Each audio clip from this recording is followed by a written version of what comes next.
Hello and welcome to Deaf Mute Studio. This is the Murmur by Deaf podcast. I'm joined by horror fan and illustrator extraordinaire, Garrath Gibson. Garrath, hello. That's all I ever get introduced as is the fucking horror fan. That's all you are. That's pretty much, it's just my identity, isn't it now? But yeah, thanks for having me. Oh, always a pleasure, my friend. So today, Gib, Predator has recently turned 35 years old, and yes, I think it's only fair that we need to talk about Predator. Absolutely. So for me, Gib, Predator is one of them films that I do not remember seeing for the first time because it's just ingrained in my childhood. Yeah. Yeah, it's like a film that you watched so much that it just, yeah, I think the same. I can't really remember the last time I saw it. Yeah, it just seems like one of them films that it's like for me, Flash Gordon. Can't remember the first time I watched Flash Gordon because it's just always been there. Yeah, and that's what I kind of like about Predator. It's just it's not to get too sentimental or philosophical. I don't know if that counts for. I feel that Predator is in some way a part of my DNA. Yeah. I don't remember a time where I just didn't know about it or didn't see the posters for it or just didn't see like Arnie and stuff like that. I can't remember which Arnie film I watched first. I have a feeling it might have been Running Man. I knew you'd say that. Yeah, but I don't know. It could have been Terminator as well. It could have been one of the Terminators. Who knows? But Predators. It's got to be one of them. It's I was lucky enough that I could watch these type of films. I was allowed to watch these films when I was younger. Same. So I still feel like Running Man was probably my first Arnie film I saw. But that makes sense. Well, yeah, I must have watched Predator from a very, very young age. So, I mean, when we were growing up, we were born in the 80s. So I'd like to, like, my memories of going to the cinema kind of appear when I'm like 4 years old. Mm-hmm. But for everything else, it's just there. It's always has been. Yeah. Like not just Predator, but Arnold Schwarzenegger. He was a massive part of my childhood. Yeah. Just all I mean the main four as well, like also the main three, obviously, like Sly as well and Van Damme and stuff. You just remember them always bringing out, like, either one of them was bringing out a new movie at like some point, you know what I mean, like each month or something. Like you felt like they were just churning them out, and especially Arnie as well. I mean, he was churning them out for decades. Yeah, but especially late 80s, 90s. Yeah, he was just. Yeah, I just always remember some sort of Arnie film coming out and probably being upset because I went to go watch it at the cinema. And then my brothers used to eat like cod, and they used to just be like and laugh at me, laugh at me, and yeah, that happened a lot. My mum would have to drive. I remember the worst one was, my mum taking me to the cinema to see A Land Before Time. Classic. The same fucking day Batman had just come out, and then basically both of my brothers were in the other queue waiting for Batman, just laughing at me because I was, go enjoy your dinosaur movie, and I was fucking crying my ass out because I wanted to watch Batman. The joke's on them, Gib, because The Land Before Time is, in my opinion, a by far better film than the first Batman. No. I quite like Tim Burton's Batman, but I can't remember Land Before Time. But you know what I mean? As a kid, what would you want to watch more? Fucking Batman or dinosaurs? Dinosaurs. Cartoon dinosaurs. Nah. I'm all about the dinosaurs, Gib. I mean, Jurassic Park, at the time, I probably would have picked Jurassic Park, but, because I don't think Batman was as hot then, so... Well, Batman was, he's always had this, like, a Batman film, you'd automatically think, God, that's going to be cool. Yeah. But as well, the worst part of it is he spent like 6 months, fucking bringing out toys and cards and stickers, and then you weren't even allowed to go and watch it. So that was what was more upsetting. So yeah, you can buy the Happy Meal, but you can't see the film. Exactly. But yeah, so this was the same with a lot of Arnie films and Sly films and Van Damme films and, like Chuck Norris and stuff like that. Obviously, we'll mention Steven Seagal, but, Mention him away. He's done great. He's doing you well right now. Oh, yes. But yeah, no, totally agree. I don't remember the first time I ever saw Predator. I just remember, I've always just remembered, it's just been a film I've just constantly watched in my life. And I feel like I enjoy more and more every time I watch it, which is crazy because I can imagine I've probably seen it about 30 times. Very much so. Maybe more. More. It's what I really do like about Predator is it's not something that I watch like every year. Yeah. Like I watch The Thing without fail every year, but Predator, it's just something I've seen that many times. Like it's one of them. You've seen it once, you've seen it a million times. But watching Predator again recently to prep for this podcast. Yeah. It's not to say that you get something new from every viewing, but because of the amount of time that's gone, like I probably haven't watched Predator in about 10 years. Oh, really? Oh, okay. So since it came out on first time on DVD, the special edition, I think that was the last time I'd watched it, and I just gone, oh, amazing film, put it to bed. So watching it again, I was just like, I always say, yes, it's a fantastic film. It's one of the best action films ever. But watching it again, I was just like, holy shit, this is spot on, like near perfect. Yeah.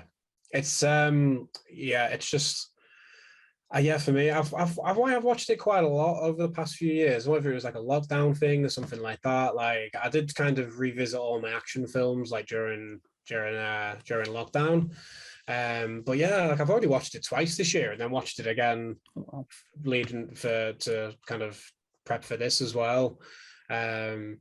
Yeah, I've always watched it every now and then, like every couple of years at least. So it's just, it's sort of say it's just one of those films that has just constantly sort of, been in my life and just grown up with me. And I feel like I don't think that's ever going to change. I feel like another 20 years time, I'll still be whacking it on every now and then, And then watching Predator.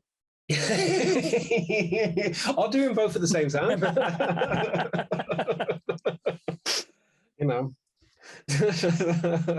But what I really enjoyed about watching Predator this time around is it's kind of like it's a bit like the antidote to like modern blockbusters now, where you can't have toxic masculinity. It needs to films these days. It needs to have representation and whatnot, but which it has absolutely none. I mean, you've got there's one woman in it who's like a very bland character, to be fair, and she doesn't really need to be there at all, does she? No, that's true, yeah. She doesn't really do much to the story, to be honest. But she survives, though, so... But you've got Carl Weathers, and... You've got a great fucking cast. Great set of arms on Carl Weathers. That opens... Is this the thing you noticed? Oh, yes. From the get-go? Like when impressive set of arms he's got there. I mean that introduction to Dylan and Dutch. Yeah. Dylan, you son of a bitch, and the embrace like that. But it's not an embrace, it's machismo, it's who's stronger, who's weaker. Yeah. And I'm like, we don't get this in cinema anymore. No. It's like I always look at that like that is like a great comic book panel. Like if it was a comic book, that would just be like a 2-page spread like panel, wouldn't it? Like just the two arms, just veins popping out and everything, and veins, and they're clearly baby oiled up for cinematic effect. Yeah. And I was just like, oh, this is at some time like the world of cinema is for me is very very unbalanced right now. It either leans one way Yeah. one extreme or the other. There's no middle ground for anyone. It's very pick a side. Yeah. Like if you don't like this film, you're an ist or an ism or a phobe. Yeah. And it's constantly getting pushed into everything, but there's nothing. There's this. It's so this like everything's just so simple in this film. Like just the way the characters are, the way the story is presented. Like the thing I took from watching it a couple of weeks ago, it's like a film doesn't have to reinvent the wheel to be great.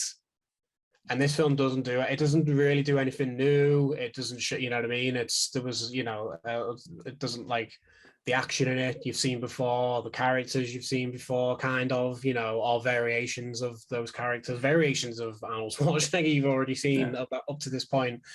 Aliens and things like that. But when it's done well and it's well written, it's well put together, it's well acted, it just works. And that's what I kind of took from watching it this time. It just doesn't do anything new, but it just doesn't have to. That's, but there is, obviously there's a new take, like different takes on stuff. But yeah, I kind of that's just one thing I took from when I watched it the other day. Yeah, completely agree, mate. It is such a simple film, but it doesn't try to be it doesn't try to be anything different, it doesn't try to be complicated. It's the characters aren't complicated at all. They're quite simple. They're very likable. They've got their own like little quirks, which I think that's you don't get no backstory from them, but you don't need that. Like there's no like you don't get no exposition dumps of where they're all from and what they do. You just know that they're all just big bulky dudes, apart from the Shane Black character. They're all just big bulky manly dudes, and that's just what they they're just going to a job. So I think that works well with the film. The fact that you don't get any exposition, you're thrown into the shit with them. Yeah. Therefore, you, the audience, are a member of that team. Yeah. But yeah, I think what's really well done as well is like the big masculine, big dudes who look like they're not scared of anything. But when the shit starts going wrong, the tone of their like how they act and their machismo and stuff totally just starts to dwindle, and that really adds. I think that really adds to the tension.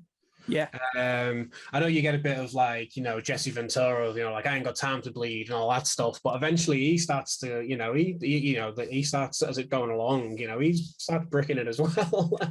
And I think that adds to the tension of, because they don't know what the fuck it is, and we don't either. So I feel like that's what kind of really adds to the mystique of it leading up to when before you actually see the Predator. And I really like how, I mean, this goes to like the state of modern cinema. They're not superheroes. No, they, like you said, they are big machismo, massive testicles. Yeah. But when the shit hits the fan, they are. It doesn't matter how much training they've had, because they've never been trained to fight a predator alien. This animal, yeah, and especially when they know like it's clearly not going to be human. Yeah, they're you can tell they're all shitting. Understandably, they're all shitting themselves, and even Arnie, there's a lot of roles where he didn't really act like this in some of his movies. I mean, I wouldn't say he's shitting himself, but he clearly understands that. Yeah, that he needs to, Well, they're not dealing with something like you say that they're trained for. So, and because there's so much out of the depth, everything they've trained to do that makes them elite, completely out the window, and they can't revert to using their traditional weapons and whatnot because they're slowly getting killed off. And then Arnie has to be a bit creative and think outside the box in order to turn the tables on the president, booby traps and whatnot, being a using I love that part of it. Of that's my favorite part of the film. Yeah, is like just when it's just him, I think that's like I just love the last act of the film. It's so fucking well done. And it's just there's you know there's like there's tension. You know what I mean? There's especially at this point as well, because you know it's nearly an hour and 20 minutes into the film when you actually first see the Predator in full, apart from just kind of a couple of little flashes. But I think that's genius, like how they did it. Like, you know, I mean, you'd probably put this under this of an action film, but it's kind of really like it's really expert of like a horror movie, like the way that they keep the monster away from, you know, that you just don't see it, and you see what it does, but you don't see it. Very Jaws, isn't it? It's very Jaws, and that's what, again, it's not doing anything new, but it's just doing it well. And then you say mixed in with the action and the, you know, and all that, like it just just works great. And even in that last scene where we know Arnold Schwarzenegger is this big, tall, muscular guy, and when you see the Predator for the first time and how tall it is, how stacked it is, you're genuinely like, oh shit, he can turn, like, theoretically he can fuck up Arnold Schwarzenegger easily, exactly, just from height, build, and we've never really seen that in an Arnold Schwarzenegger film where he's going up against someone bigger than him, maybe politically bigger than him, or like he's the big bad, but never smarter than him or something. Yeah. But yeah, it's, as I say, it's rare when he was physically outnumbered, you know, like outnumbered physically. So I think the actor that played him was Kevin Peter Hall. Yeah. He was like 7'2". He's a big fucking dude. I think he played Harry and the Hensons as well. I think he played Bigfoot. He did. He did. Yeah, I might be right. Yeah, he did. Yeah. That's not one that I actually looked up, but I think that just popped in my head then. But I was like, yeah, I'm sure I remember from, and I feel like it was. I think there was they took him straight from that. Like, so he went straight and then did Predator. So yeah, but there's one thing that I did kind of know, but I didn't know like the full-on details of it. But so Jean-Claude Van Damme was originally the Predator in it. So I'm sure you've probably looked as well. And when the Predator was contradicted to what we've just seen now, he was supposed to be quite like a lot smaller and agile, and he was going to be a bit ninja-like. But have you seen the pictures of what it originally looked like, the design? Yeah. It looks really fucking stupid, doesn't it? And that could have really made up, you know, unmade that film, and we wouldn't be talking about it now. It wouldn't be seen as the classic as it is, because, you know, that's what people remember. They remember that Predator. They remember that design, don't they? He looked kind of like lizard, like a bit lizardy, like, didn't he? Like, yeah, he had, like, weird arms, and yeah, I think they just fucked Jean-Claude Van Damme off, and then they got Stan Winston in to do the design that we see now, because I think Arnold Schwarzenegger recommended, because he's the guy who his team made Terminator as well. Done some other great stuff as well. Absolute legend in that field. Directed a film called Pumpkinhead, which I'm a big fan of. Oh, I love Pumpkinhead. Yeah, and that's got a great monster in it on its own right. So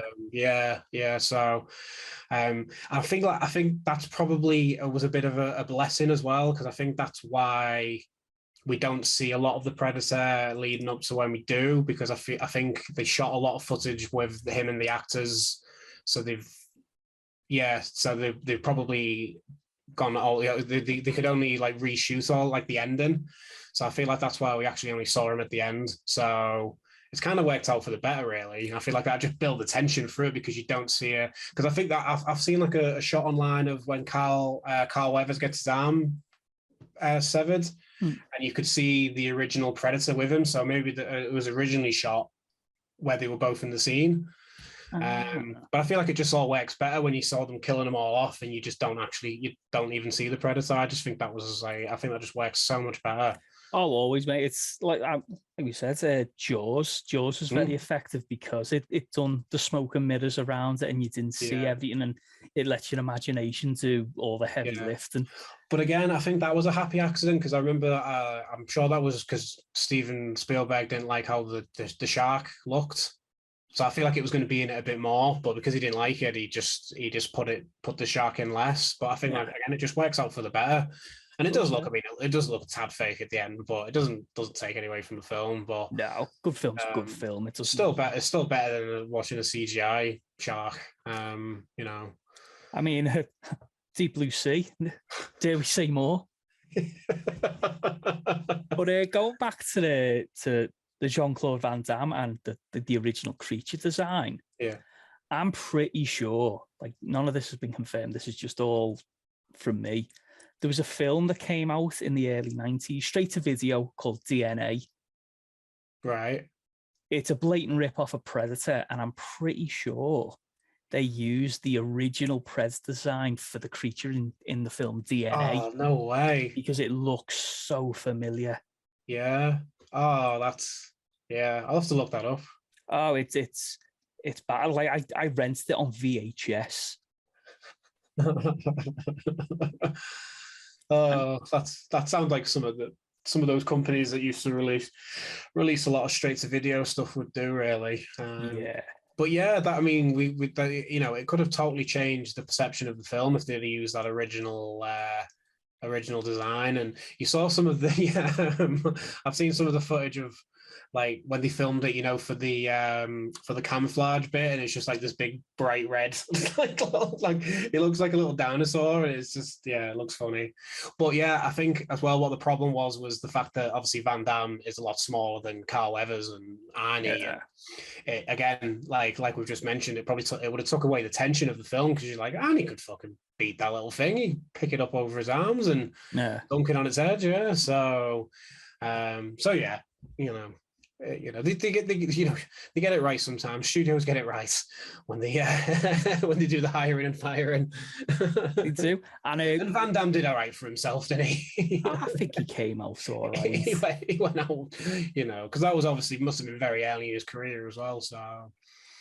But if anyone's interested in watching the film DNA, it was the one that came out in 1996. It has Mark Dacascos. I don't know what that is. Dacascos. I can't pronounce his name. He was in one of the John Wicks, the last one. Okay. Brotherhood of the Wolf. I'm butchering his name, and it's got Jürgen Prochnow in it. That doesn't sound familiar either, but I'm sure I'll probably know these dudes. Oh, you know Jürgen, mate. You know Jürgen because Jürgen was in. Come on. Ah, yes, all right. He was in The Mouth of Madness. Oh, okay. Who was he in that? He's Sutter Kane. Oh, okay. Yes, I do know him then. Oh, yes. Yeah, I do. Great. So, yeah, that's DNA for you. Yeah, I'm gonna check this out. I'm very unaware of this film, unless, as I say, I'll probably look at it. And go, yeah, I've seen that VHS cover. I mean, it's got like 3.4 on IMDb, so you're in for a treat. I think it's on Amazon Prime. Is it? That always just makes me want to watch them more when they've got bad reviews. It's like, is it really this bad? Yeah. Or can I find a ray of light in this film? A good idea, a theme. Well, on subject really. So I was surprised to find out that this was only John McTiernan' second film, Predator. But yeah, his film previous before that, Nomads, which has got Pierce Brosnan in, is in a similar vein. It's a very like low budget horror film, and it's got like crap reviews, and it's low score on Rotten Tomatoes and stuff. And that just made me want to watch it more, like back in the day. I think I was rebuying all my VHSs. I was like, oh yeah, I remember seeing the trailer for that film. It used to be on all the trailers and stuff before it. I love that bit of VHS, Yeah, exactly. And then I just saw it on eBay, and I was like, oh, actually, and I was checking. I thought, oh, maybe it's like got a bit of a cult following now. Maybe kind of like it's aged better. No, everyone still thinks it's shite, and it's not that great, but but that's surprising that Predator was actually only his second film. My God. Yeah, and off the back of a film that was a bit of a flop as well and didn't do that well. But apparently Arnie really liked it, so that could have had a bit of Almost likely, yeah. So, I mean, going through his filmography, I've got to say it's pretty solid. Got Predator, Die Hard, The Hunt for Red October, Die Hard with a Vengeance, The Last Action Hero. Yes. The 13th Warrior, which I'm a big fan of that film. I remember watching it. I just don't remember much about that film. It was one of them production nightmares. Like, he got sacked from it apparently, and Michael Crichton had to do a load of reshoots because he wrote the novel. Right. But it's interesting, the 13th Warrior, because there is a good film in there, but it's studio interference. Tampered with, Basic, which I watched for the first time a few months back. That's with John Travolta and Samuel L. Jackson. I have seen that. Yeah, I feel like I have seen that, but again, couldn't. Convoluted as fuck, but I enjoyed it. Yeah. But that's the last film he ever made, isn't it? Because he went to prison and stuff, didn't he? What was it? The FBI got him for an illegal wiretap on one of the producers of Rollerball. Yeah. I mean, imagine for all the films to go to jail for was Rollerball. I know. Oh, I remember that one being a bag of shit. I had no idea he directed that until I looked it up recently. I saw the lads from American Pie was in it and just gave it a wide berth. Yeah. Ugh.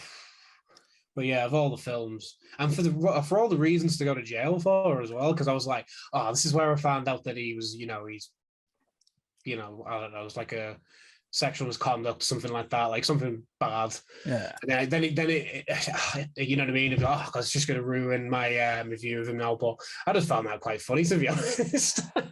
Honestly, I thought that was quite a funny reason to.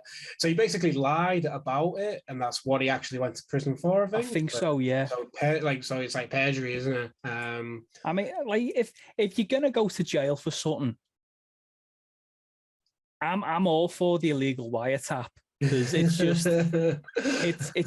it's quite, it kind of adds to your legend, doesn't it? Like, especially it's not really, he wasn't a sexual predator. He didn't try and kill anyone. He didn't kidnap. It wasn't drugs or anything like that. It was something genuinely different that you don't hear of. So it's you could have visions of him be like in a cell with someone, like, what did you do? Oh, I lied about a wiretap. What did you do? Oh, I murdered my whole family. Oh, okay. Good night.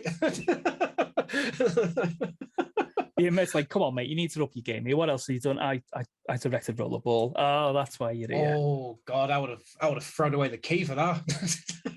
They should have given you the chair for that shit. We only get one movie a year, and it was that one. I'm still fuming. But yeah, as far as like action movie royalty, like he's got to be fucking up there for like just those, like for Die Hard, Die with a Vengeance, Last Action Hero, and Predator. Just those four, I think, just puts him in the Hall of Fame. I mean, I see. I've got I can be a little too hard on directors at times because I'm on the outside looking in. Mm-hmm. Like for example, when me and Matt done a podcast on Neil Marshall, I was quite tough on him for his what he produced after The Descent. Yeah. But the more and more I do this, more people I listen to and talk to and read and whatnot. It's an incredibly difficult thing just to get one movie spot on right. But for him to do at least 4 or 5 absolute stone cold classics out, that's insane. It is. Yeah. And it just, I mean, his other films just, you know what I mean? Like good or bad, you can just put aside Rollerball, and because there's just how good and how like well regarded those films are, it just trumps it. Do you know what I mean? Even his very average ones. So yeah, if there's an action movie Hall of Fame, like he's got to be in there. I mean, Predator, Die Hard, The Hunt for Red October. These films are ingrained in popular culture. I mean, you could say maybe not Hunt for Red October, but if The Simpsons parody it, it's in pop And culture. that was a big hit as well. It was a big film, and yeah, it might not be as like accessible as kind of as as the others were. It may be rewatchable, but I'll watch that film every now and then. I've not seen it a lot, but I watched it for the still a really first good film. time last year, Oh, really? Okay. and because I was going through a Jack Ryan phase, and a lot of it was filmed in Liverpool, I'm led to believe. So Oh, right. I didn't know that. yeah, it was like for a long time, it was people around town. Did you know where The Hunt for Red October was filmed in Liverpool? And you go, get the fuck. Really? Like, yeah. I was like, all right. So and then like other films came in, Harry Potter, Fast and the Furious, and Batman and stuff like that. But back in the day, The Hunt for Red October was like a big film in Liverpool. It was amazing. Oh, I feel like I feel like that film. I think I need to rewatch that film. I think it's on Disney Plus. So I think you're right. Yeah, I think that's where I watched it. So yeah. I think it's an incredible film. It's it's just really not a top. I mean, I've never thought like as really rewatchable as like Die Hard and Predator and stuff. But yeah, it's been a while since I've seen it, so I could do to give that a revisit. Yeah, and like going to John McTiernan, I think it's. I mean, just them 3 films alone, just them. I mean, he should be one of the biggest filmmakers in Hollywood. He should be, and he's not. I don't know whether that's down to being arrested or if he's not interested or He just no one will dropped back off, him. didn't he? Yeah. I think he went into like bankruptcy and debt and stuff after being in prison. So I think that kind of has probably slowed him down. But yeah, maybe that's. But yeah, I'd watch another film if he made it. So. Oh man, I mean, look, even the Thomas Crown affair, I was just like, I enjoyed it. Yeah. And he is. I think he is the definition for me as a solid filmmaker.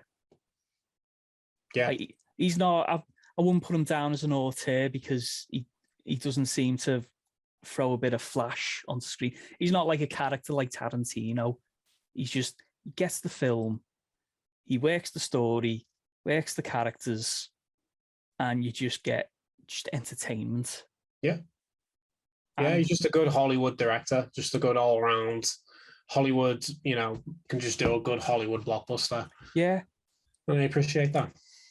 Yeah, I think he's, in a strange way, he's so underrated.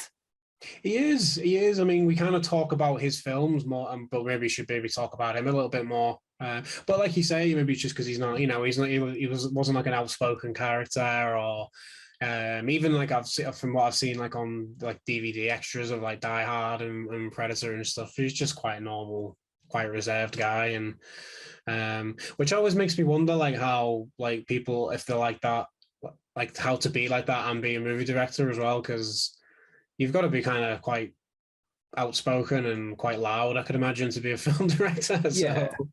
But yeah. I think it's about time a legend like John McTiernan came back, because but as well, like we have got a lot of our favorite directors and stuff, and they're still making films now and kind of just tarnishing the legacy a little bit, which when you like just stop. Like, I wish Ridley Scott had stopped directing films. The only one, like, I mean, obviously he never really kind of dipped in quality. Obviously Scorsese still, even if this films I'm not really that interested in, that doesn't necessarily mean they're a bad film. He's just quite a varied director, isn't he? I guess Spielberg does a good film every now and then, but he does a few ones I'm not too fussed on either. As much as I love Spielberg, and it's impossible not to love Spielberg if you love cinema, he should have retired quite some time ago. Yeah.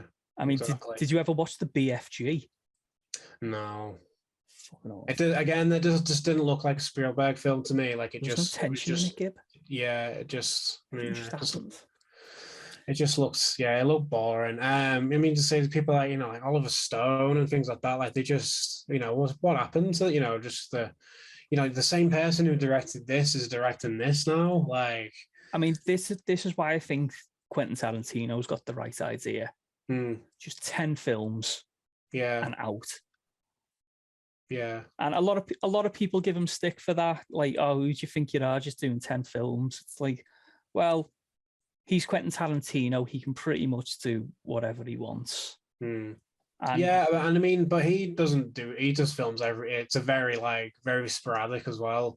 But I feel like Ridley Scott just like, he's brought like he still just keeps churning them out and churning them out. And whether some of them are okay, but that's all I kind of get from his films really. They're just okay. He's not made a classic film in probably since Gladiator, maybe. I did like The Last Duel. Yeah, I've heard that's pretty good. But did it blow your socks off though? Like, was it just okay? Exactly, it was probably just okay, wasn't it? It was good. It was good. Yeah. But yeah, I get what you're saying. It's not none of his films post Gladiator have really entered the zeitgeist, have they?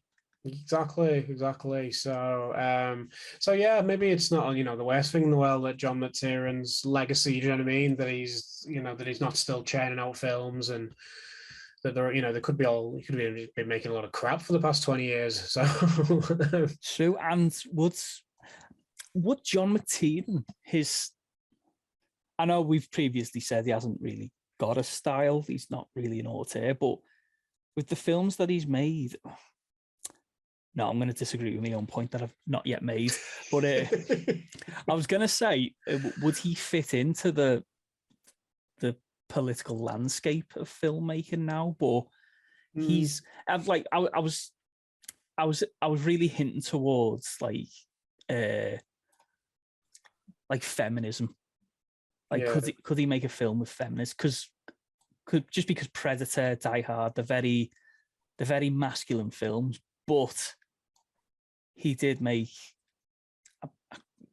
with the Thomas Crown affair. I'm pretty sure. I'm struggling to remember exactly because it's been years since I watched it.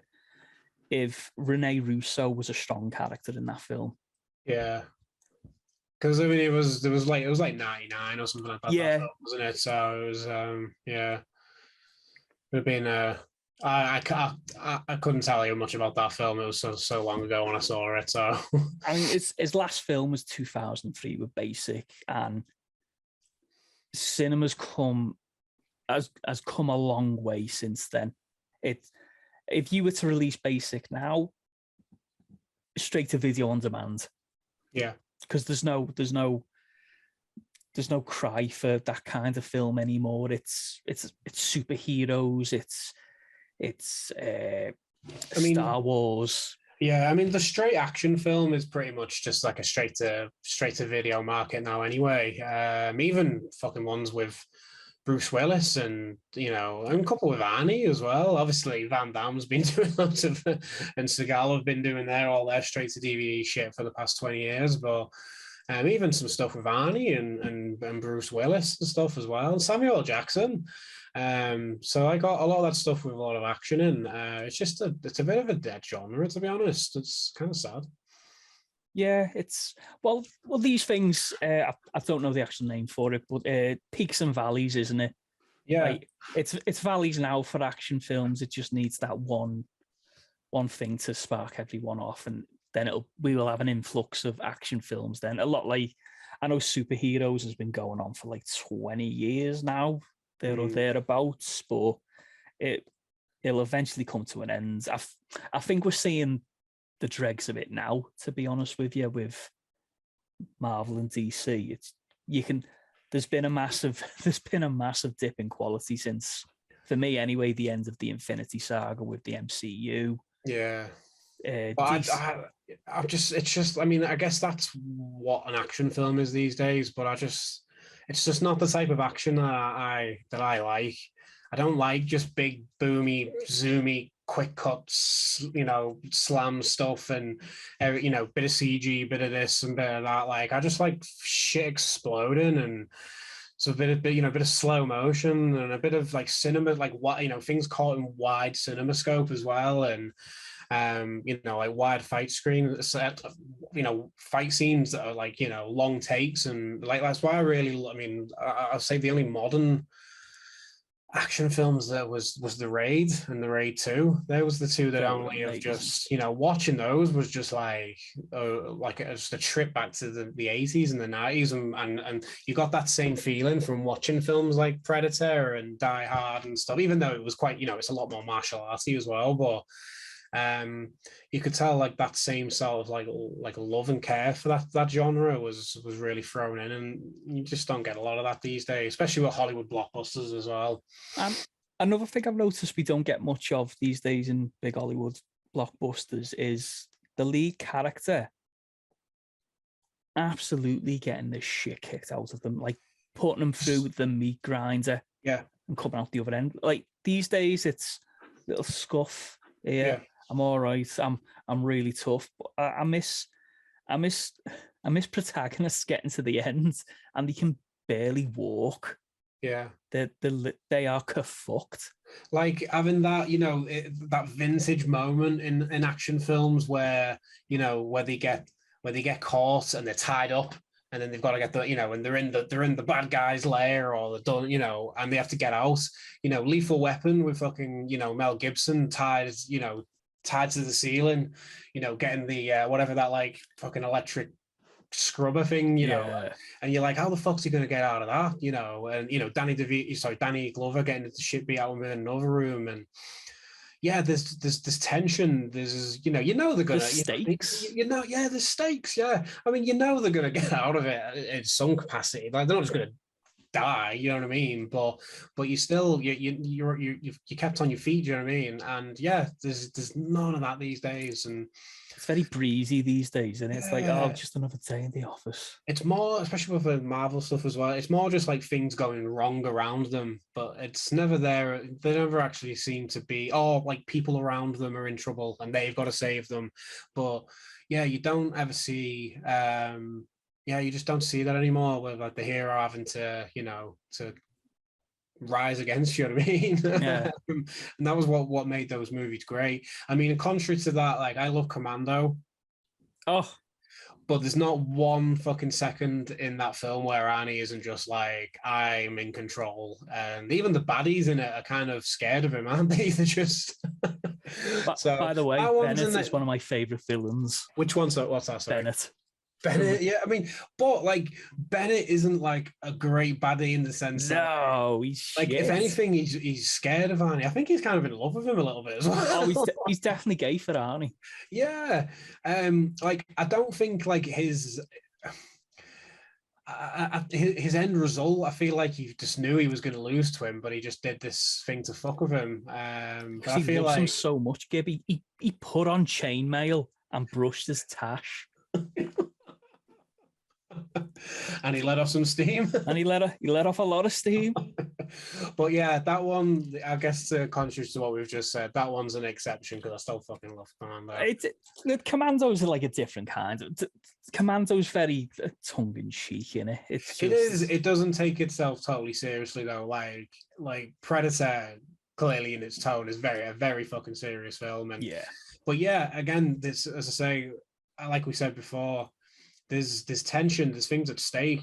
This thing. I mean, even when they don't know what it is, they know it's fucking either not human, or it's it's bigger than them, or it's better than them, and they're all shit in it. And they're all trying to figure a way out to get. And they're lost in this fucking jungle, which plays a kind of a character in itself, doesn't it?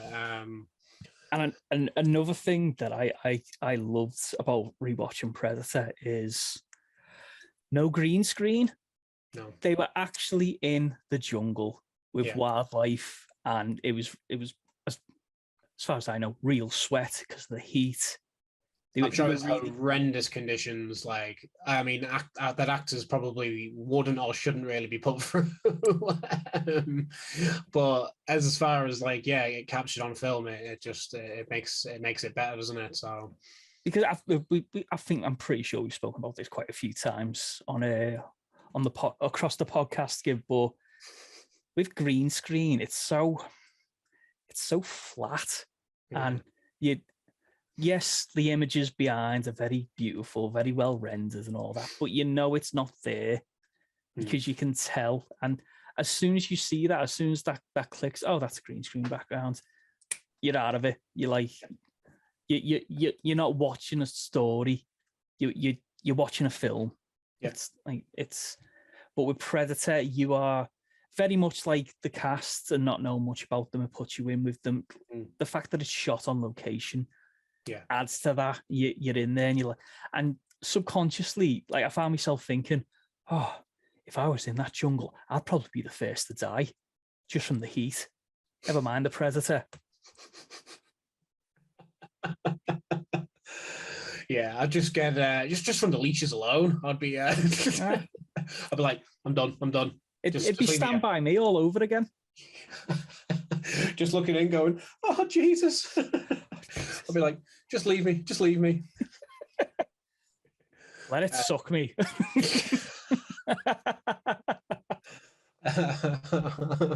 But yeah, as to touch on what we said earlier as well, like it's so genius, like the way it builds up the tension. As I say, you getting that tension through the actors of even these big fucking machismo action stars who at this point have probably never faced anyone that that they haven't been able to beat.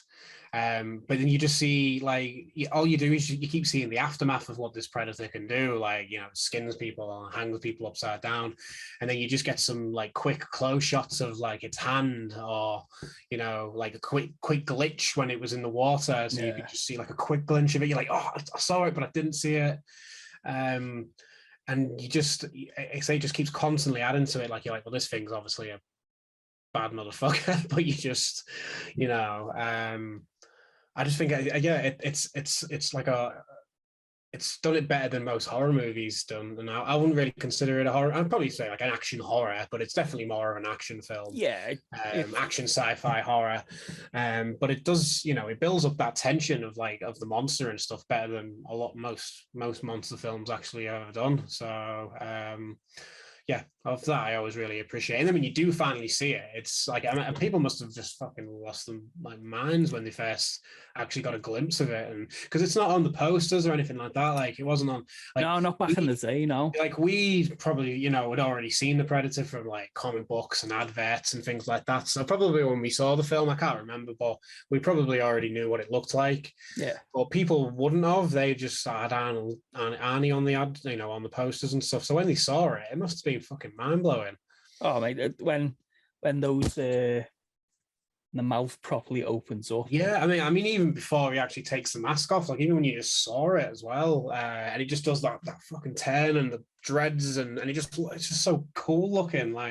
It's so confusing as well, isn't it? Because it's this is an alien with a mask, but it's got rasta dreads. Yeah. What is it? Yeah. It's it's a human because it's humanoid. Yeah. It's got 2 legs, 2 arms, and a body. And you're like, what's behind the mask? But that's what I mean. Again, the people must have just been, must have lost the shit when they saw the actual. And then that scene where when you finally see the long shot of it, and it's it screams in the air, and it must so fucking cool. It's just still to this day, it just holds up so well. Just the mask and the design and everything. It's iconic, mate. It's as iconic as the Alien design by H.R. Giger. Exactly, and those are the only two that and it must not be easy to design. I mean, I know when these aliens were designed at the time, they're not designing it thinking, oh, we've got to create this thing, the thing that's going to be iconic, and it's going to be on comic books and toys and things like that. They just, they must just do it. But to do 2 of them, in the same, and I think Stan Winston might have worked on Aliens as well, so I feel like he might some of the Aliens. I know he didn't design the original Alien Xenomorph, but a lot of it extensions from them as well. Yeah, it's just. I just couldn't see it happening these days. It's just something that's it's going to take a lot to top that type of artistry, I think, really. I mean, I heard a rumor that James Cameron had a hand in the crab face. Yeah. Oh, nice. I heard Stan Winston was like, oh, I think he was on a flight with James Cameron. James Cameron was asking what he's working on. He's like, "Oh, Predator, I'm designing this alien. The first one didn't work out. It's to be more terrifying, but I'm struggling with the face." And I think this again, what I've heard, like James Cameron went, "I'll give him a crab face." No one's ever done a crab face, and crabs are scary. That's cool.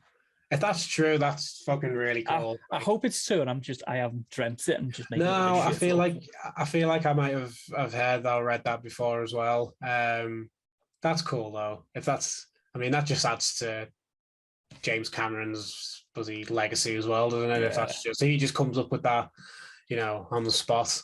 Yeah, just give him a crab face, it'll be fine. Bang, iconic. Yeah.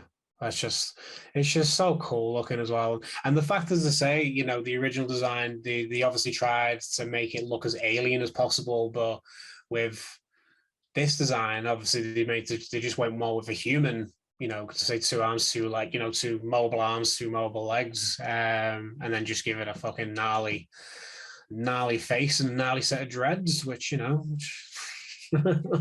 I mean, it's got to be the coolest looking cinematic monster / alien ever created. Yeah. Of course, it's every time it does that head tilt, like even in the second one, and the fucking dreads just move, and it just looks cool in slow motion as well. I mean, even the culture they've created behind the Predator race is kind of cool and something we've not seen before. The warrior culture. Yeah.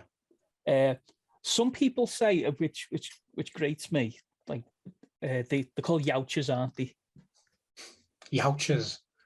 Oh yeah, the race is actually the Youcher. I'm probably mispronouncing that. Oh God, I'm completely wrong. But no, I don't think I've heard that before. But yeah, apparently they've got this culture.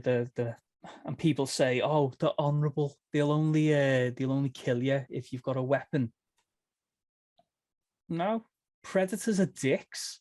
Yeah. They come with laser cannons, spears, invisibility. They don't want a fair fight. They just... Yeah. Although, I mean, I guess there's truth to that in the sense because, everyone that they do kill in the first one anyway have got weapons and are armed. So it's not exactly a fair fight, though, is it? Yeah, but I guess there's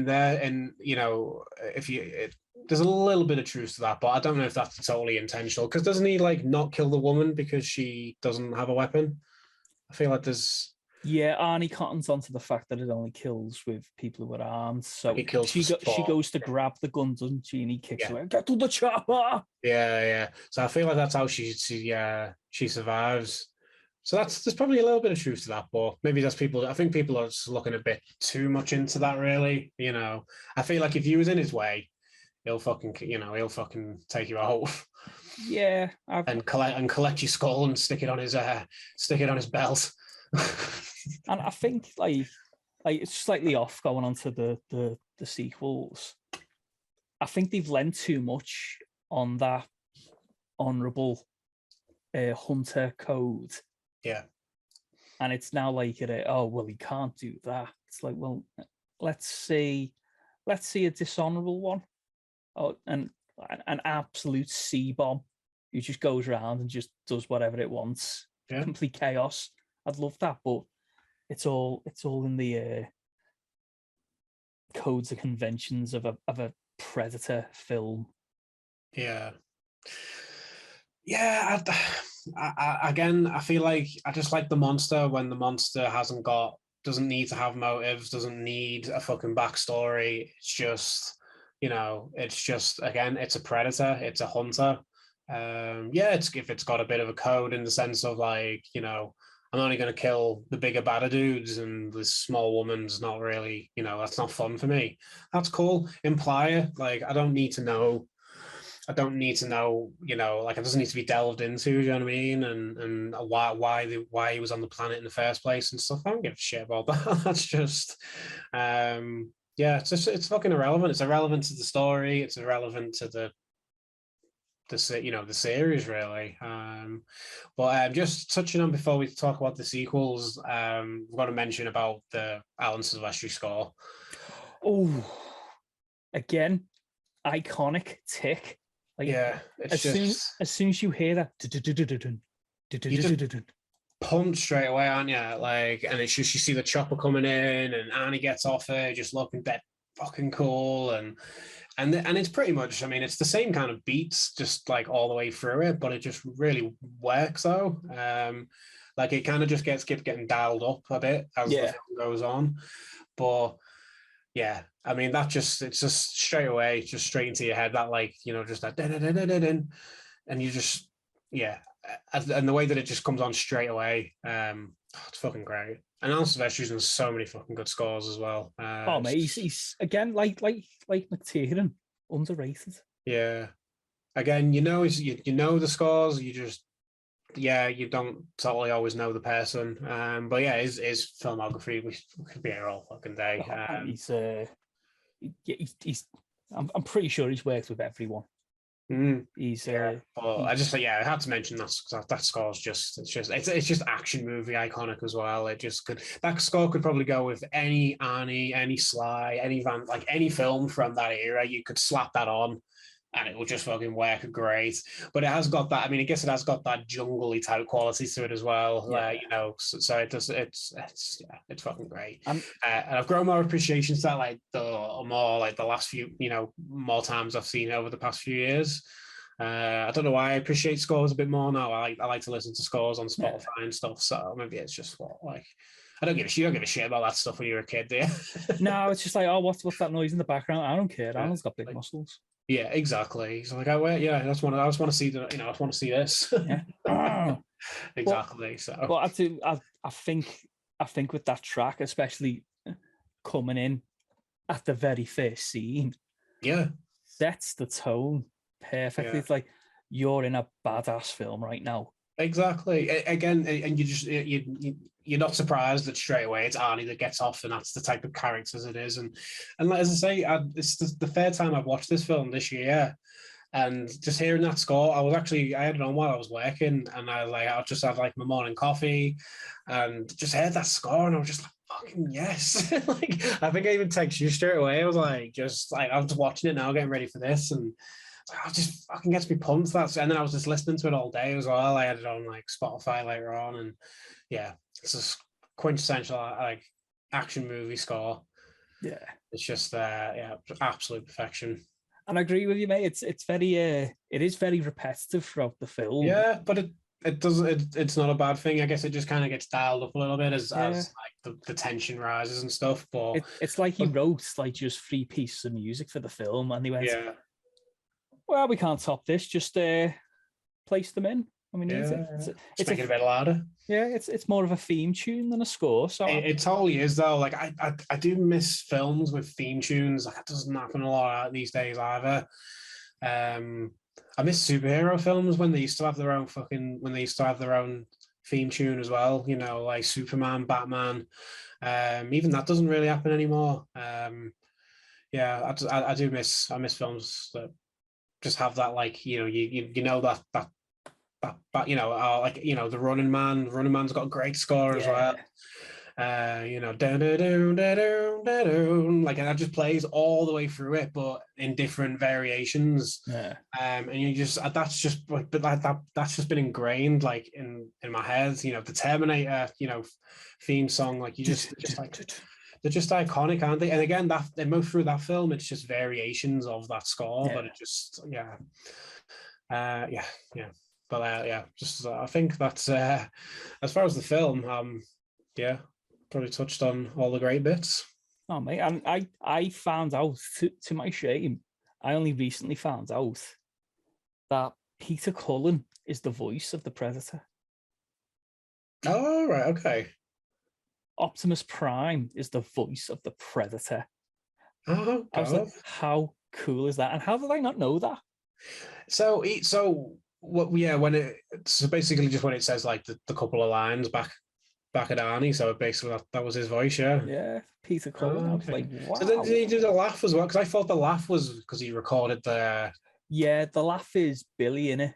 which I think's so creepy. It comes off so creepy when he comes off it. It's like, is it actually coming out of his mouth, or is that coming from like one of his recordings? It's fucking creepy though. Like It is, and I like the way you don't know.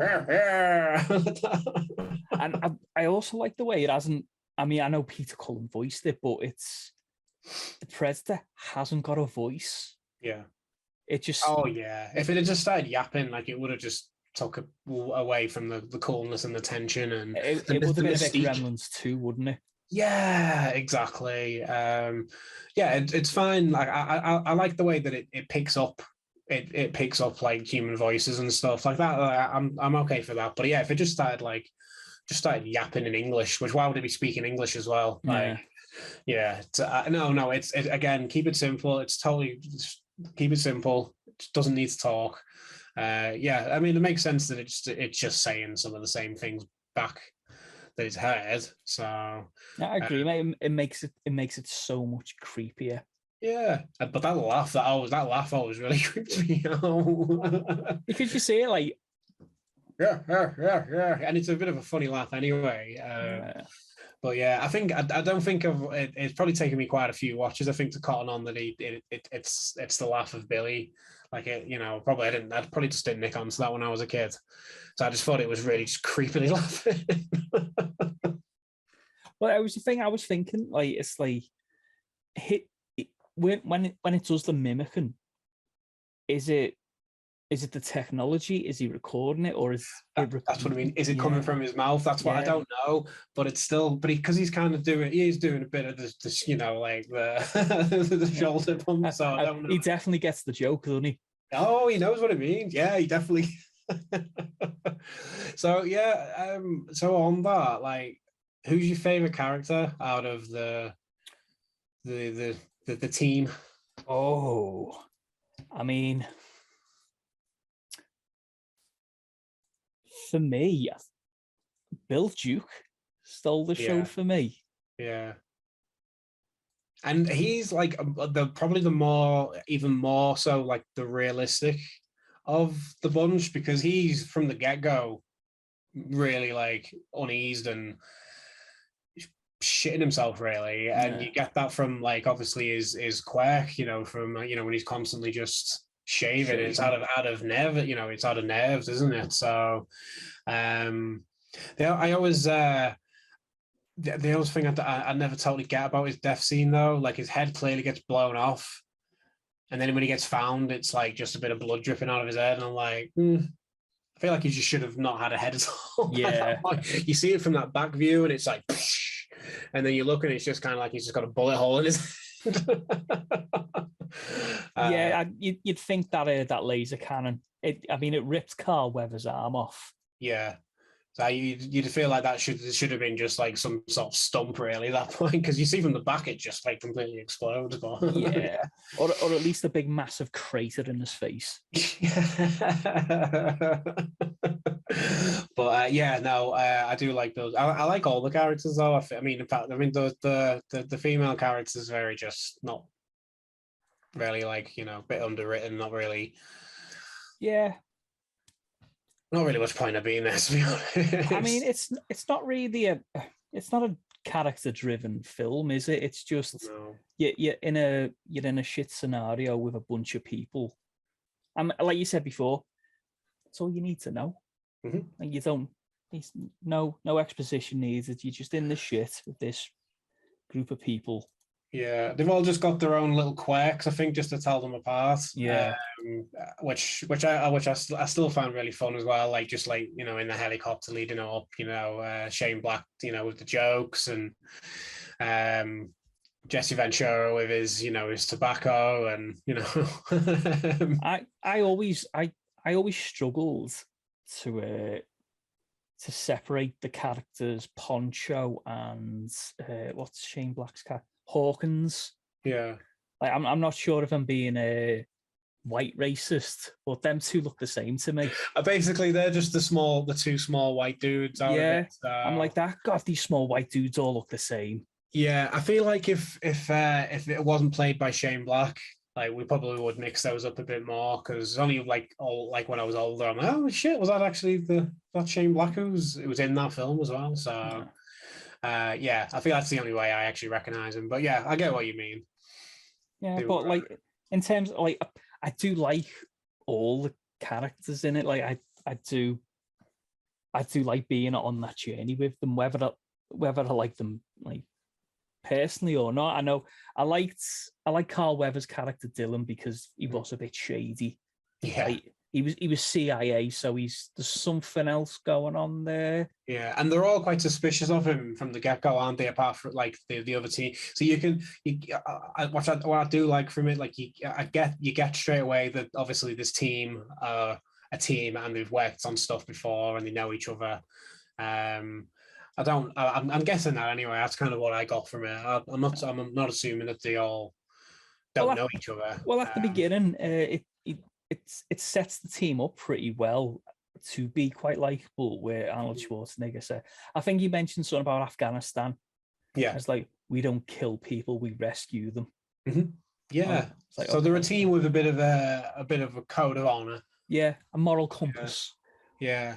And I'd say it's probably Arnie at his absolute coolest as well. Like I feel like he is so fucking cool in that film, and he's very likable as well. And I think he's like his, I stand by. I think he's actually a quite good actor. Like I don't say like an actor in the sense of like, oh, you wouldn't hire him to play the alcoholic father or anything like that. Like, to win an Oscar or anything like that. But as far as like charisma and like leading man presence and stuff, like he's always got that. And yeah, it's just because he speaks, in a different language and has an accent. That's probably why people get that robotic. Think he's quite robotic, but I think he's really he's really good in this film, and does get to show off a little bit of acting, like flex a bit of his acting chops as well. Yeah. Yeah, because there is he gets to show like different sides, being in control, and then they have the action scene where they go and they do the mission, and he gets to do his one-liner, stick around, like, and which I do like that scene. I always feel like that scene always feels like it's from a different movie to me, though. Do you agree? Completely agree, because it wasn't. We'd not had any hint of that kind of humor. Yeah. Before that. Yeah, and it seems like a contractual thing where Arnie's got to have one zinger in this film. Well, I mean, just more about whole scene in general. It's not like the best action scene I've ever like the way it's shot and stuff. It's a lot choppy and it's just kind of a lot of repetitive shooting. But yeah, it feels like that. It's like a scene that's been taken out of Commando and just been slapped into this film. Very much so. Yeah. It's a very, very slight criticism. I'd probably say that. But I still enjoy it though. Again, I do enjoy the the knife. Just I mean, but I always used to think that scene was from Commando, and that line was from Commando. It's very Commando, yeah. It is, and I was sometimes like like I say, I remember going through phases where I'd not seen Predator for years, and I was like, oh shit, yeah, well, that was actually in Predator. That wasn't Commando, because it was very Commando. Very Commando scene and line, and more tone as well. Like tonally, that scene, that whole action set piece doesn't match. Yeah, it's the rest of the film's much. It's very Hollywood, that scene, and it with people catapulting themselves away from explosions. Yeah, I'm pretty sure there's a Wilhelm scream in there somewhere. Whereas the rest of the film's very intimate in a way. Yeah, and it's got just as I say, just the isolation but I guess I mean I don't know if the film would have been affected if that scene wasn't in there. I don't know, but I guess maybe you needed to for them to have some reason to do some of the mission, and then because he needed to kind of find out as well that they've been put on a bit of a goose chase as well, you know what I mean? They were been sort of sent there for the wrong reason, and they were kind of, I think the action of it, not the way it was filmed or anything like that, or the tone, the action of it is important to show these characters are elite, badasses, best of the best. Well, I agree with that. Yeah. I guess you couldn't just throw them straight in the jungle and then they're shitting themselves. So it'd be like dog soldiers then, wouldn't it? Yeah. So I guess it helps to show them a little bit, in action, so you can see what they do, and you get the line for I ain't got time to bleed and stuff like that. So you do see them a bit in action as well. It's fun. Don't get me wrong. Yeah, it's fun. It's totally fun. It does feel like a tad that it's like from a different movie though. Yeah. But yeah, it's still enjoyable though. Oh, 100%. And to, you can never get enough of an Arnie zinger, and you only really get one in that film anyway. So I mean, you get some iconic lines from him, but just as a pun kill. I mean, I do love an Arnie pun. I really do. But that's why Commando's so great. But I like the way he only got one. It didn't go over the top. The film did take itself seriously, and it did. It would have, as I say, it would have took away from the tension and the very, very dark, serious tone of it. And he got a better line for me in it with "You are one ugly motherfucker." Yeah. And if it bleeds, we can kill it, stuff like that. And there's the line delivery that's really good as well. Just the way he turns around and says it, it's fucking cool. Yeah. Gush over Arnie a little bit in this film, not gonna lie. I like you, mate. I'm a big Arnie fan. I love the guy, but I do think this is his best performance. Yeah, I agree. I mean, he's done lots. I love Kindergarten Cop. I like the way he went out of his comfort zone with that, and when he's got his comedy chops on. Yeah. And I think he does have some comedic, he has got some comedic chops, and as Last Action Hero is a prime example of that. I know he's kind of parodying himself, but he's still got some some really fucking funny lines in that film. So yeah, can't say enough good things about the bloke. Yeah, but I mean, like you've said previously, it's a really solid performance. He doesn't overcook it, doesn't undercook it. It's just tonally perfect for what that film. He understood the brief. Yeah.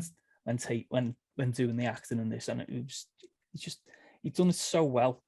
And it's a character. I mean, it's a character that makes sense for the story as well. It makes sense for him to be a big burly dude, and some of his films never always made sense. Like Kindergarten Cop. You just don't get cops who look like they'll just look as big as Arnie and get thrown in those situations. But I guess that's kind of the funny premise of that film, I guess, is it's that point when you're that famous, it's just what scenario can we throw him in now? Oh, we'll make him pregnant.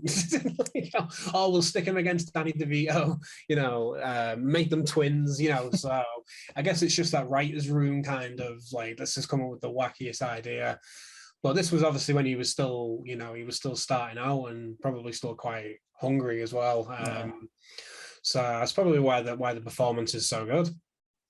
I think so. Anyway, he's not going to win. It wasn't going to win any awards or anything like that. I don't mean that type of a performance. But... No, but like I said, he just understood the brief. And he done it. And I can't fault anything about his performance in Predator. No. It's spot on. Yeah, and I mean, even at the end, the way he's acting and stuff. I feel like he's acting like the character. He knows he's going to die. But he's but I'm going to give it a go. I don't think he feels like he's going to win. Or maybe he does. But I still, there's a tension, a fear in his face. But I feel like he's well, I'm going to give it a go. I'm going to give it me all though. I'm going down swinging if I'm going down. But I guess if he'd have known that, I feel like the Predator's the equivalent of the the person you play on FIFA online and you beat them 4-0 and you disconnect before the game finishes. that's basically what the Predator does. He kind of he basically just throws his bottle out the pram and well, I'm gonna, I'm just gonna beat myself. So yeah, I guess if Arnie would have known that leading up, you're like, Oh well. But for all he knew at this point, like he probably, he might not have been able to kill it. So but I do always find that side kind of funny about Predator. He's just like, he's a front runner. So if he's losing, he's like, I'm just gonna quit. I'm gonna quit and go home. You've stuck me under a log. Fuck this shit. I'm out. Yeah. Blammo. Yeah. But what I noticed, Gib, when I watched it recently, is there are two scenes in Predator that I always forget about, and it's bookended. Okay. So I always forget about the opening credits and you seeing the alien spaceship land or crash, which I thought which I think's brilliant. Because again, Predator's not this pretentious, oh, what is it? Who is it? Film.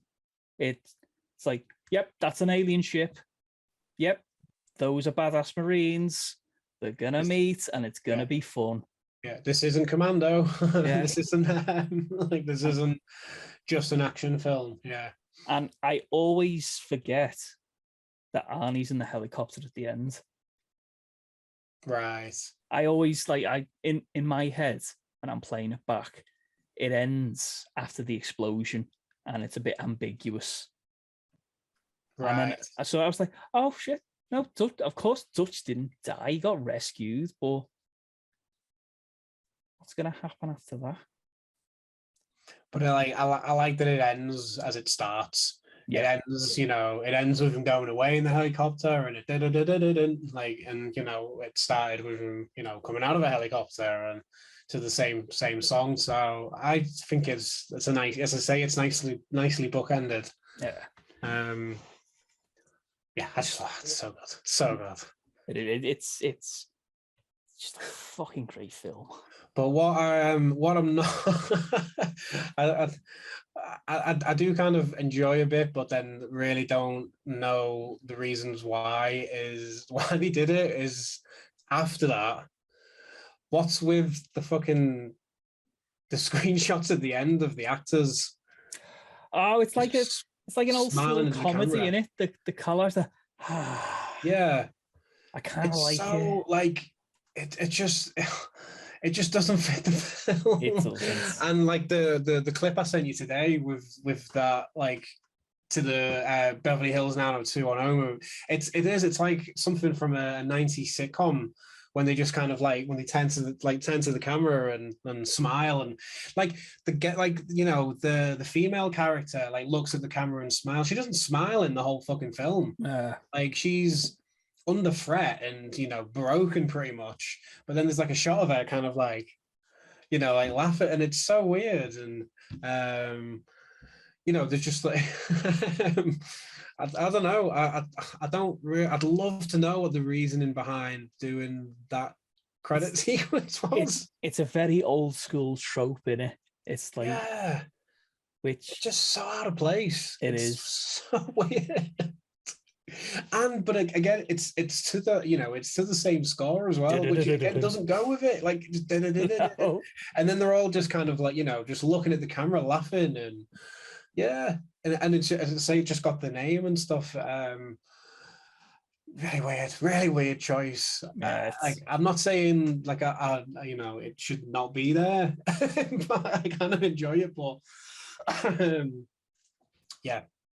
I would love to know the thoughts that went behind why they decided to go down that. Should we have names on the screen? That seems to be an easy thing. No, we'll play a bit of behind the scenes footage and names on it. I mean, even if it had just been shots of them from the film when they were just doing stuff, but serious, that kind of would have made sense. But yeah, just some of these outtakes that they've just thrown together, and it's very strange. It is. It Strange. tonally it doesn't. It go. doesn't fit, but I can't say I can't say that I don't enjoy it a little bit either. So, I got quite like, oh, he's dead. He's dead. He's dead. That's why it's so weird though. You just watch a lot of these like brutally like butchered and murdered, and then you're just watching them with the guns like, like that, with the name. He'll be all right. Yeah, like it's like, did they all live? Did they all survive? You know, did I? Are we in the ghost realm? Yeah, exactly. So it's strange, very strange. One thing that I found on doing a bit of research, mate, is it's a bit of not CGI, but movie magic, and I had no idea of it. Apparently, due to health and safety regulations, Arnie wasn't allowed to light his cigar in the helicopter. Right. Okay. So the glow was added optically in post. I was like, see, that's the type of stuff that CGI should be used for, though. yeah. Like, if you know what I mean, stuff that you don't tell that it's, you know, like that shouldn't be super obvious, and if it's for reasons that, you know, that help people on set, yeah. But yeah, no, I didn't know that either. I was like, wow, that's interesting. I had no idea. No. But that's to say you shouldn't do. I guess that's because it's, you know, it's not a bad little optical job that they did on it. Yeah, I was like, oh my god, they used an optical effect. Here's where you find out that Jesse Ventura's tobacco was CGI as well. It's just CGI. And to help him get into character, he actually had an Alabama tick on him at all times.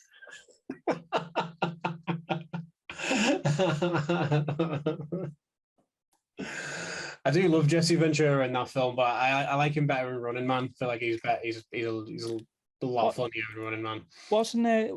This was Jesse Ventura's cinematic debut, wasn't it? Oh, was it? Yeah, I believe so. I think Running Man was after Predator, wasn't it? Yeah, Predator was more late 80s, I can imagine. Yeah, Predator was 87. Mm-hmm. And Running Man, let me click on Arnold.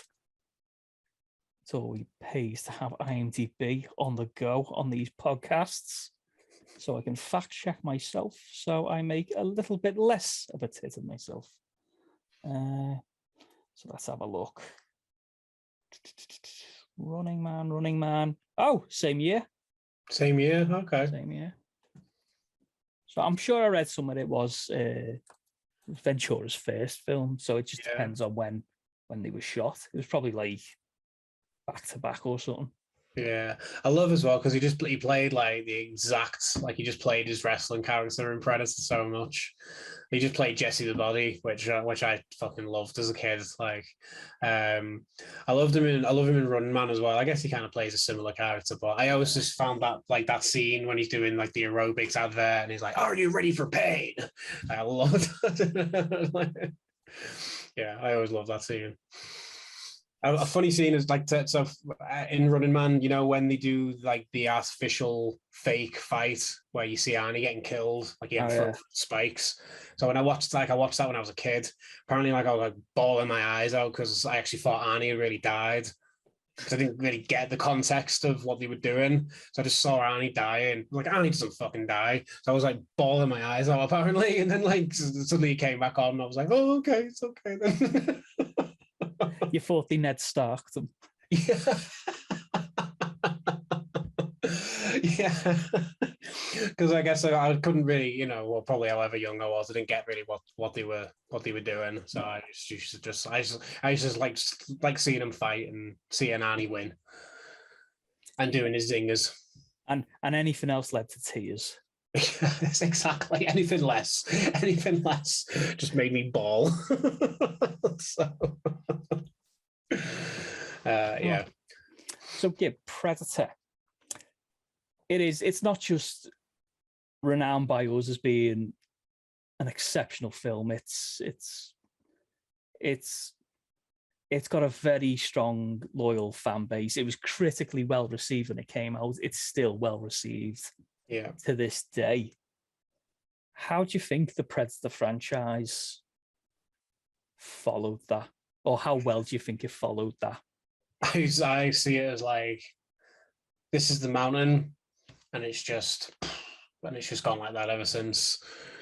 There's just, the sequels are just not even, they're just not even on the same planet, to be honest.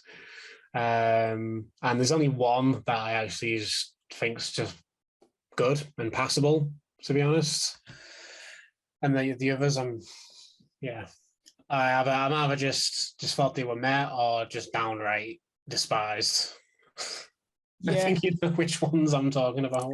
I mean, I think that the sorry, not the Predator. I think Predator being as good as it was first time round made it a really tough task to follow, because it's near perfect Predator in my opinion, and you can't follow perfection with perfection. It's never going to happen. Yeah, and that's, I think Predator 2 was probably fighting a losing battle before the script was even written. But I do like, I mean, I don't think it's a masterpiece or anything, but I do enjoy Predator 2. It's very watchable. It's got a rewatchable factor. I like Predator in the city. It's cool. You know, it's a cool touch on it. I feel like it's probably a lot more well regarded now than it was back in the day. Because I say there was probably more expectations of it, and there wasn't a bunch of other shit sequels that came out after it as well, like there has now, which have made it go, oh, that's actually not too bad, that film. It is quite, there is a bit of it's quite mean spirited a bit and a bit nasty, which, you know, is a little bit off putting, I think, in parts. Doesn't like, but it is cool. It's a cool film. But yeah, it is maybe a bit too dark and gritty, that like it's a bit, yeah, as I say, it comes off a little bit mean spirited in parts, and it's just a little bit off putting. But I do like it. I enjoy it. It's not a bad film at all. It's I watched it again recently, and I do enjoy it. I don't think Danny Glover's kind of used to his potential, to be honest. I think he's kind of quite a dull character in it, and that's kind of, you know, the cop, that was his, you know, that was his bread and butter, you know, an LA cop. And he's kind of, I feel like anyone probably could have played that character, to be honest. Yeah, it didn't really require much. Yeah, I would have enjoyed more, you know, the Bill Paxton character being the main character in it, you know, someone a little bit more bit more, you know what I mean? With a bit more character to him. And he's in it for what, like fucking half an hour or something? Yeah. I mean, I do really like Predator 2. It's like you said, it's very rewatchable. I like how it's a really hot, sweaty, uncomfortable atmosphere in the film. It's I love the character coming in. Keys, played by Sir Gary Busey. As soon as he comes in, I'm like, yeah, I'm liking this film. But I feel, again, they just, don't you feel like they could have used Gary Busey a bit more as well? Like, I feel like he's a little bit underutilized as well. Like, maybe they just didn't know what they had. I mean, you know, with Danny Glover and Gary Busey, who, again, Gary Busey, how many fucking cop films was he in at that time? And, you know, they could have just took him straight out of Point Break and just thrown that same character in, and, you know, it would have just made it a bit more exciting. I mean, personally, I think he should have been the main character. I know that's probably too much of a good thing, and it probably wouldn't have worked, but I would spend an hour and a half with him chasing a predator. Yeah. That'd be awesome. I love Gary Busey. Me too. He is just mad as fuck. He's batshit. He plays batshit characters, and he is just batshit in real life. God love him. So well. I love the way he delivers the line, lines and tigers and bears. Oh my. He's just he's an absolute treat in that film. Yeah. And I nearly done a Gib and cried when he died. Yeah. Because he was so when good. you found out that it went a fake fight. it weren't a fake out. He actually had his head cut off. Yeah. By a giant frisbee. And I was just like, yeah. Not Gary Busey. They Ned Starked him. You know what death scene I really do like in that film? You know the gang leader, like the the Jamaican, the dreadlocks, and when he kind of like he's like the Predator's kind of like going towards him, and he's like I can't remember what he says. Like he says something, but it kind of clumps up on his face, and then it kind of cuts to his face, and it's just the Predator dragging his severed head. That is one of the best cuts ever. That was like something from like a slasher film or something. Like really, I always thought, and I think he's pulling the same face as he is when he's either like I can't remember what he says to him. He shouts something to him, but it's kind of like, and then it cuts to him, and he's just got his head, and he's like kind of just walking away with the head. I thought that was pretty cool. There's one thing about Predator 2 that I used to think was the coolest shit ever, but now I hate, and that's at the end when you see the alien skull. Yeah. I mean, maybe it was cool at the time because of what was, like what it was implying. I guess because we know what it turned into was so underwhelming. Maybe it's just, but now it's really noticeable now, isn't it? Like it stands out. It like back in the day, it was like an Easter egg, but now it's like we're gonna build worlds with this cinematic universes, money, bring in the nostalgia keys because we're going to jangle the fuck out of them. Yeah, but I mean, maybe at the time, maybe it just wasn't. Maybe it was just a cool little nod. Maybe I had no intent. Maybe it was just the art designer, just thinking, oh, we'll just throw that in. That might, people might notice it, people might not. Maybe not. But now it's entwined in the Alien series like forever, and it's like just be your own thing. Like I know in like I've read one of the Predator novels. Okay. And they are the worlds are, I think they were always combined before, I think even before Predator 2. So but it is I just wish we would have left it because of the actions of Predator 2 Gib, we got Alien versus Predator and Alien vs. Predator Requiem. That's the worst one, yeah. I'll never forgive it for that. No, exactly. So maybe that's why, like now, but maybe at the time it was probably quite cool to see. Yeah. But yeah, as I do enjoy Predator 2. Again, nowhere in the same league as the original, and then they just, I'd say they were like stairs, if you want to kind of. Very much so, mate. It's like, I mean, I like Predators. Yeah, I think it's again rewatchable. It's fun enough, but it's just there's nothing memorable about it. I think there was something very flat about it. It wasn't bad, wasn't great. It was fine. The problem with Predators that I had, that it loves sucking the pipe of the first film so much. Yeah. It couldn't do a thing without referring to the first film. Exactly, and that's why it felt more like a remake more than a sequel. So I just remember watching it, and I think I've seen it twice. I watched it again recently, and even from watching it a few weeks ago, I can't tell you like a lot of the scenes that happen in it. Like there's nothing really super memorable.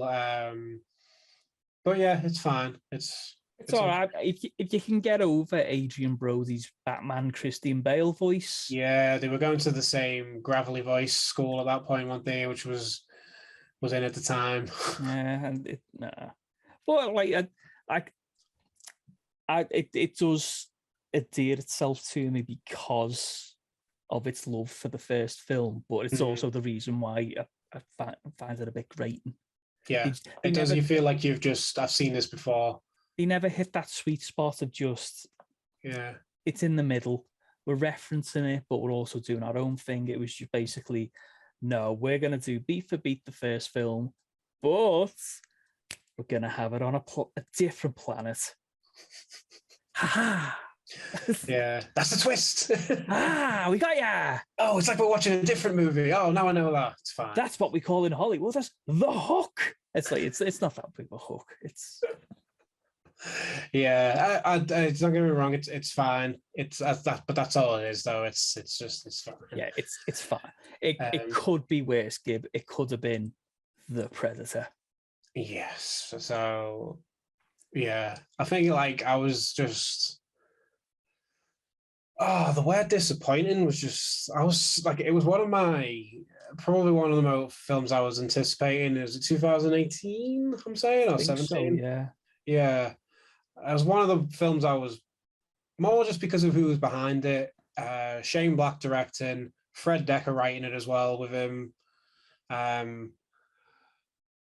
thought that's like a winning combination. Sounds like a home run, baby.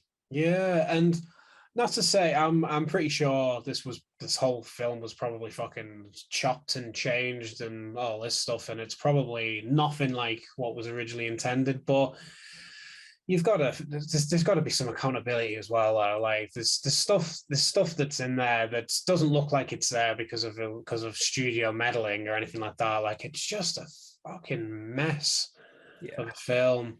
Just the most irate and teeth grinding characters as well. Where they're just trying to recreate the helicopter scene, but they do it on the bus, and it's just fucking, I mean, Keith and Key and Peele just doing mama jokes, and like it's just. I mean, I was like you when I heard about him. I was like, oh, Shane Black, he's coming back because he was in the first one. He'll know how to correct the ship. But then you'd think so, wouldn't you? But after watching it, you think this is completely outside his wheelhouse. Yeah. All the Shane Black's films are like crime, noir, comedy. And he is really good at that. I mean, and he'd just come off the Nice Guys before that as well, hadn't he? Yeah, great film. Which is a fucking great film. Again, like what he does best when he's doing films like that and Kiss Kiss Bang Bang and like crime noir, buddy cop, like he's got a style, and maybe the Predator, like it was maybe too big in scale. Too big in scale. I think I'm not like you, mate. I'm not sure who was to blame for it, but it seemed like to me, because I believe Shane Black wrote it, or wrote him and Fred Decker co-wrote it. I think they were trying to cash in on a cinematic universe to turn the Predator franchise into the next Marvel, Star Wars, DC. So they tried to do too much with a little amount of time, and it just turned into like this big giant mess of a film.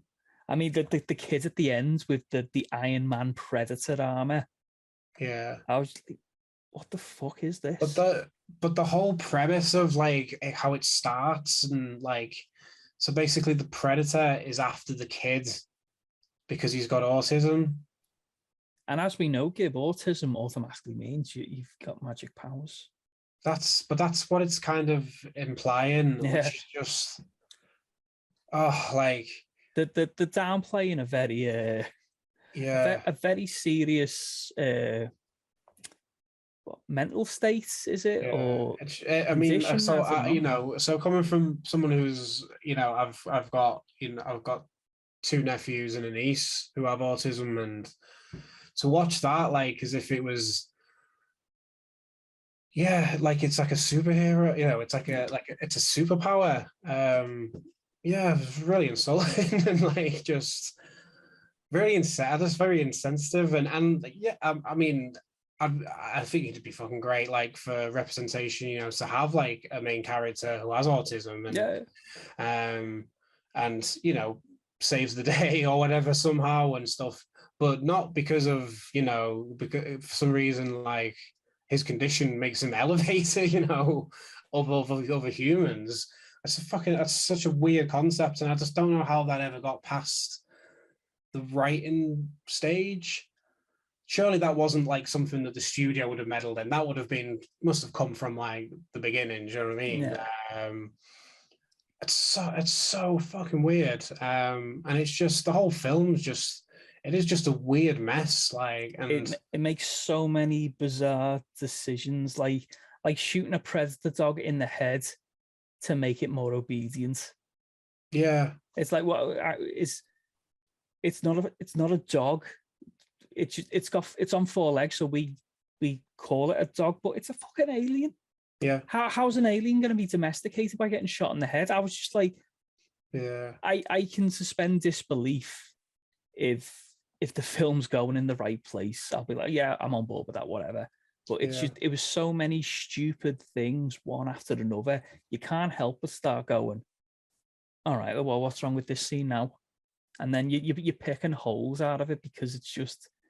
But that's the key word. It's just stupid. Like all of it, everything, all the dialogue was stupid. The action was awful. Why are the predators all CGI as well? Why can't they just? Why have they not people in suits? And why is this predator, the big bad predator in this? Like it's like they were trying to. It's like killing the end baddie in an old school video game.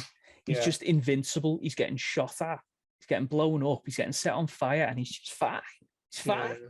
The first predator bled. Yeah. So again, you knew that there was stakes. That, again, Arnie saying if it bleeds, we can kill it. So that at least there's some sort of hope. But when again, we were saying before about heroes now being invincible. But again, you want your baddie to have, you don't want that to be invincible either. Oh God, yeah. I've never just switched off so much watching a film and been so disappointed in like, I think I stayed away from like trailers and because I was quite excited to watch it. I wanted to go really blind and maybe that made it even worse. Yeah, I had.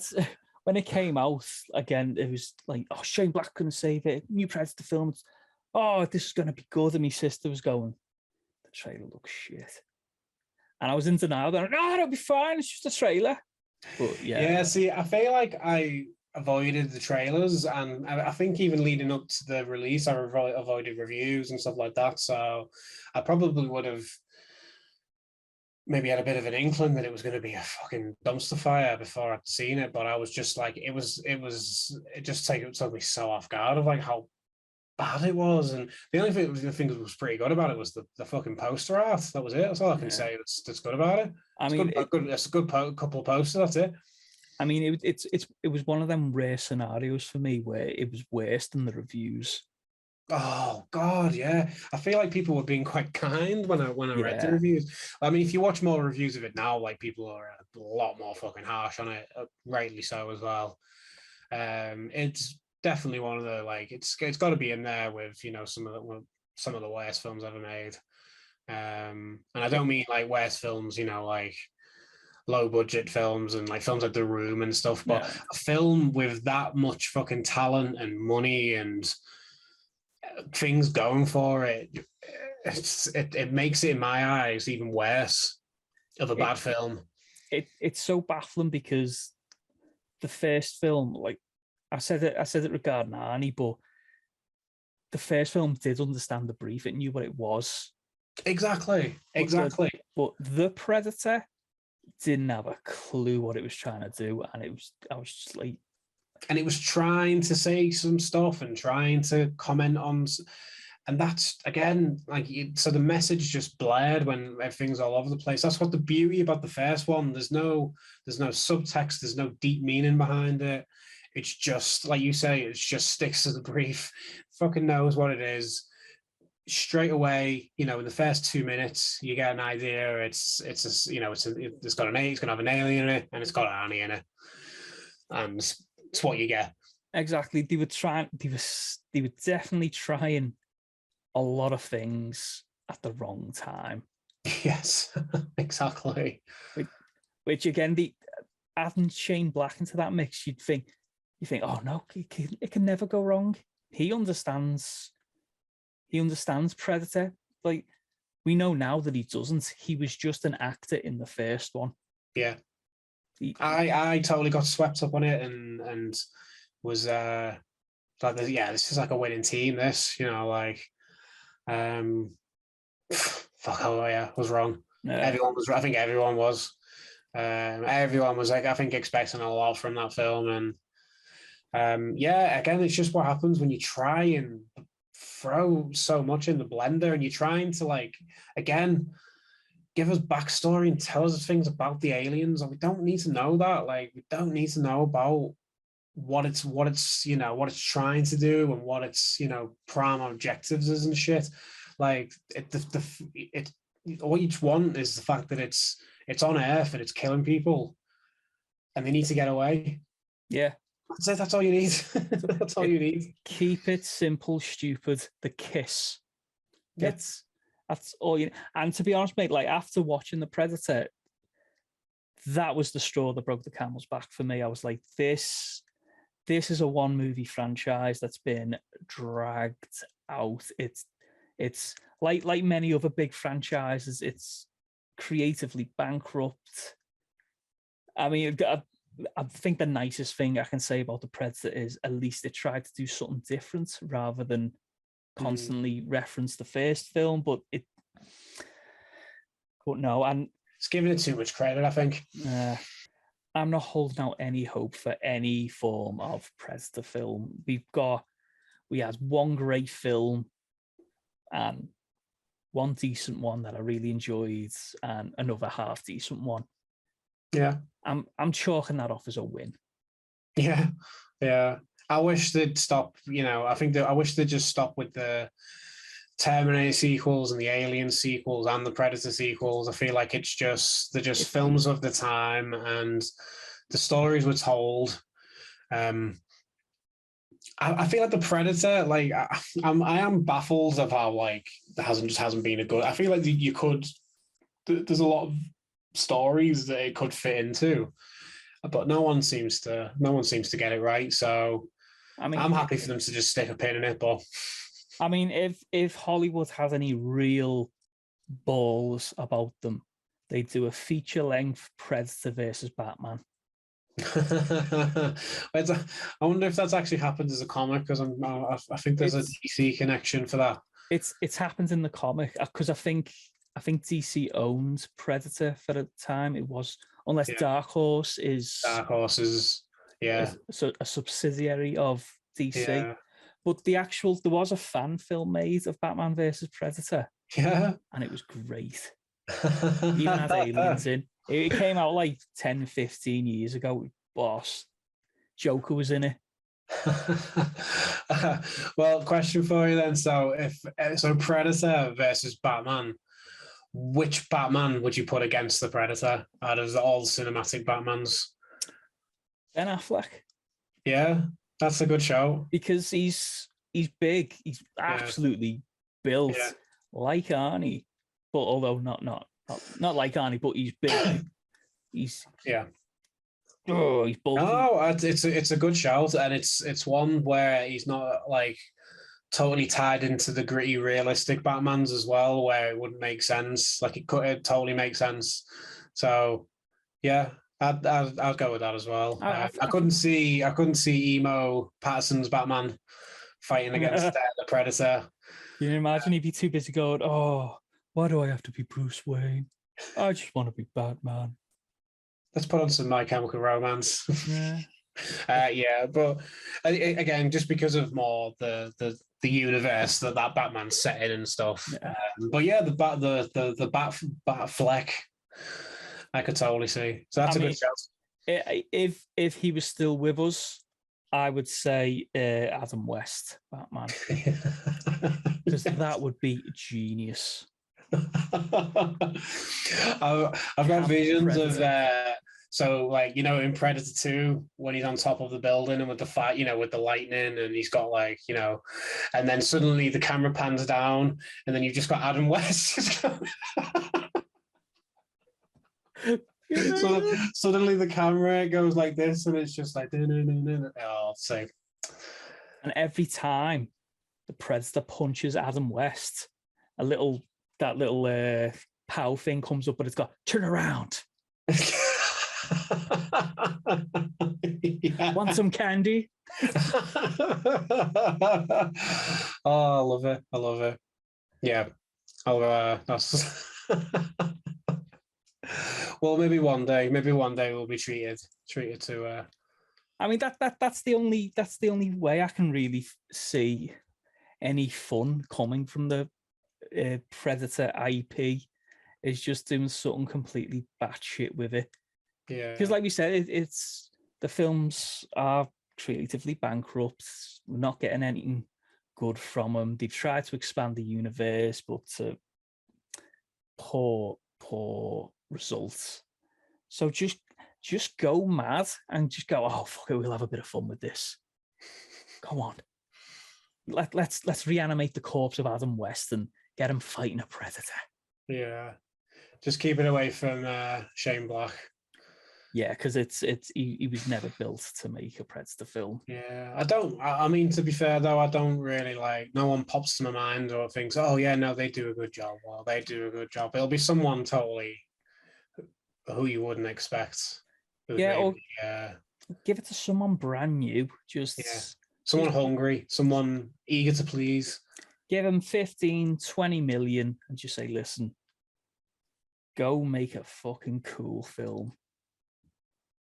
I'm going to do it. Yeah. I agree. Maybe one day. Hopefully, although I'm just bin it all off to something different. Yeah. We've had our Predator films. It's exactly. Exactly. It's just, you know, there's the films of the time. Not every film is going to be Top Gun Maverick, is it? So, you know, sometimes it works, sometimes it doesn't. But yeah. Tom Cruise should take on the Predator. Maverick, because you just have a Top Gun Predator fucking crossover. Have a Predator in a fighter jet. There you go. Yeah, exactly. And riding a motorcycle. And climbing up the Burj Khalifa. Yeah. I feel like we've put it out there in the universe now. It's just these just gonna get nicked. Yeah, I'll tell you what, Tom Cruise, if you're watching, mate, I'll write it. I'll write it.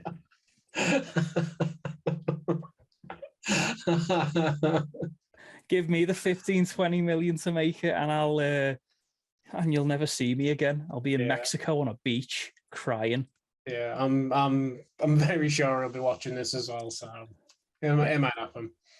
Yeah, do it, Tom. No, you're out there. No, you can hear me.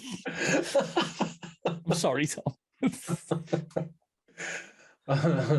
Right, Gib, I think we'll wrap it up there for Predator. Yeah, I think we've waxed lyrical enough about this great film. We've covered the shit out of this. It's not to be big-headed, but we are incredible.